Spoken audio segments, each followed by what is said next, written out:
Welcome to the MaryLee Herrmann Show. About 20 years ago, I was sitting at a hair salon in Boulder, and my sister was with me because this was the first time I was meeting with this stylist.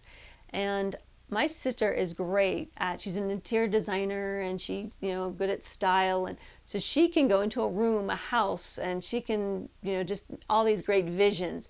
Me, I'm like, okay, I know what kind of couch I want. Where will that fit best?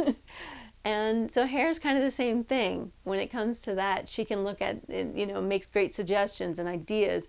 Whereas for me, it's like, you can tell me certain things and make suggestions, and I can say, bangs, no bangs, yes, I want bangs. Or, what about this kind of doing this with your color? What about doing this with your cut?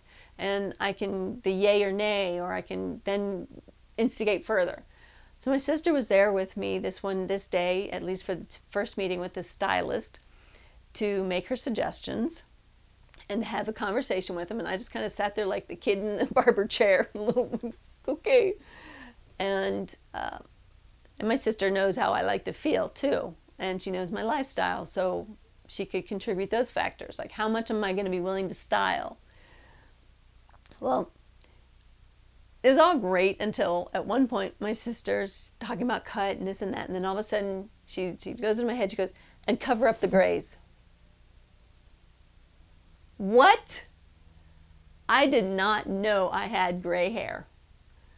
It's really embarrassing to admit, but I didn't. I'd been getting highlights done for probably about 5 or 6 years, maybe more, and that was just to enhance. I wasn't trying to cover anything up then. It's just as the older I got, my naturally blonde hair was getting a little bit darker. And I'd always had like a million colors of hair in my, hair on my head. And more and more of those were getting to be a little bit darker than I wanted. So highlights was the solution for me. And now here I am, and my sister is pointing out that I have gray hair. I was astounded. I was like, what? And I didn't say anything because I was embarrassed that I didn't even know. I didn't get up and look for them. I never done that. Well, I've obviously since then come to accept the fact that I have gray hair, and it's getting grayer. And I have obviously let my hair go a bit during this pandemic, as many people, which is fine. But now it's time I got to do something because I need new headshots since I am getting back in the game and pursuing acting and doing that dream as an actor. Well, you need a great headshot. And there is actually can be a lot of pressure on that headshot because sometimes that's the only thing that casting directors, producers, sometimes that's the only thing they see, that in your resume. Now sometimes there's instances where you're going in person and you're able to make that kind of an impression, or you send a self-tape audition so they get to see your personality and see your talent, but sometimes it really has a lot to do with your looks. And so now I am at a point where I have even more grays, and I need to decide what to do about that. Now, the reason why I'm talking about this here is because I was in a social media room discussion the other day, and one woman I saw a picture. It was Clubhouse, if you're not familiar, it's an audio social media app, and she had full head of gray hair. It was beautiful.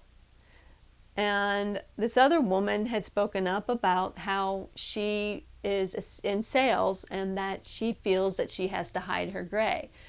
And the woman with the full head of gray hair pretty much lit into her that she was part of the problem, and why aging women are so we have to be a sisterhood, the Silver Sisters, and that we have to just own being gray, and we have to own the aging, and that by coloring up those grays, she was setting us back a million years. And I thought, oh gosh, okay, if I color my hair, what am I doing for women's rights? And at first I was kind of taken aback by the woman with the full head of gray hair was a little, she didn't need to be quite so offensive. I mean, she really, really gave it to this other woman. But she did make me think. They both made me think, because I'm in this business of, in acting and being in front of the camera and being on stage. And I want to be setting a great example. I want to be showing, I want to be owning and being okay with being my age in my 50s. And as I age even more. But what does that mean for my hair?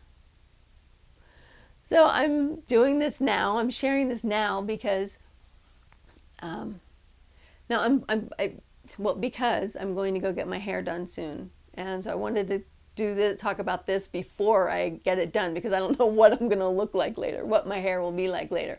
Maybe not that much different.